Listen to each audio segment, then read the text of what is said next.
Minecraft, un jeu sorti il y a 15 ans et pourtant toujours parmi les plus joués au monde. Mais en 2026, avec tous les jeux qui sortent chaque année, les graphismes toujours plus poussés, les mondes ouverts gigantesques et les expériences en ligne modernes, est-ce que Minecraft vaut encore vraiment le coup aujourd'hui? Est-ce que c'est toujours un excellent jeu ou juste un souvenir qu'on idéalise avec la nostalgie?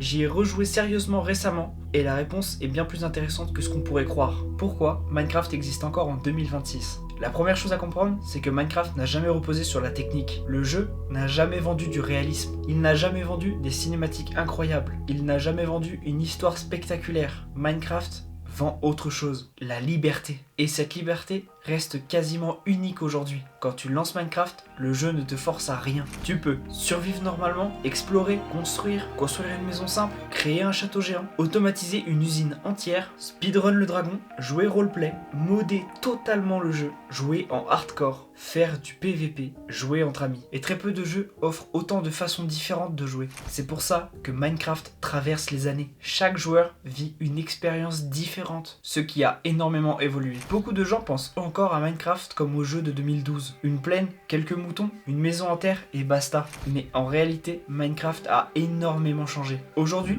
on a énormément de biomes variés, grottes immenses et retravaillées, montagnes spectaculaires, océans vivants, nouveaux villages, nouveaux mobs, des systèmes de craft plus riches, de la redstone toujours plus poussée et une qualité de génération bien meilleure. Le monde paraît beaucoup plus vivant qu'avant. Explorer en 2026 n'a rien à voir avec explorer il y a 10 ans. Tu peux passer des heures juste à découvrir ton monde et ça, c'est une vraie force. Le vrai point fort?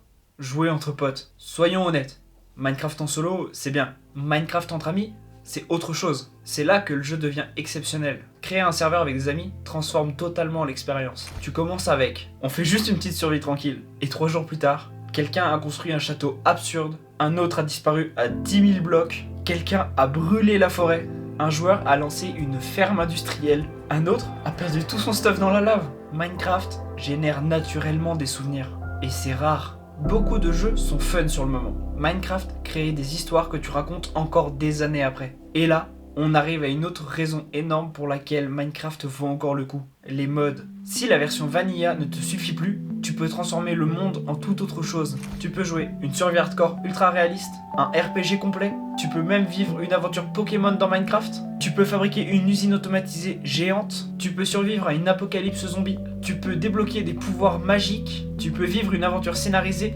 dans l'univers de ton choix, et même survivre à un skyblock ultra complexe. Le contenu est pratiquement infini. En réalité, Minecraft n'est plus juste un jeu, c'est une plateforme, et c'est ce qui le rend presque intemporel. Mais tout n'est pas parfait en 2026. Maintenant, soyons honnêtes, oui, Minecraft a aussi vieilli sur certains points. Déjà, le début de partie peut sembler lent. Quand tu connais déjà le jeu, refaire certaines actions comme couper du bois, crafter des outils, chercher du fer, faire une base, ça peut vite devenir répétitif. Ensuite, la version Vanilla peut sembler vide pour certains joueurs modernes. Si tu joues seul, sans objectif précis, tu peux vite tourner en rond. Et enfin, certaines personnes n'aiment simplement pas la direction visuelle du jeu. Même avec du charme, les blocs ne parleront jamais à tout le monde. Donc non, Minecraft n'est pas parfait universellement. Alors, la vraie question, vaut-il encore le coup en 2026? La vraie réponse dépend de comment tu veux y jouer. Si tu joues solo sans mode, oui, mais pas forcément longtemps. Il faut aimer se fixer ses propres objectifs. Si tu joues entre amis, oui, totalement. C'est encore l'un des meilleurs jeux sandbox multijoueurs. Si tu joues avec des mods, oui, sans hésitation.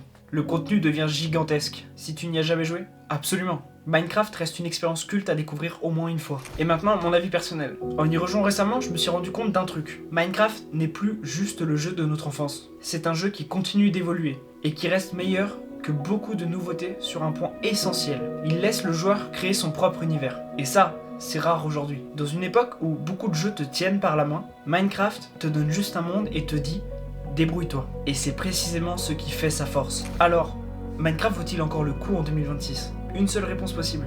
Oui, mais pas seulement grâce à la nostalgie. Il vaut le coup parce qu'il reste unique. Peu de jeux offrent autant de liberté, autant de rejouabilité et autant de souvenirs possibles.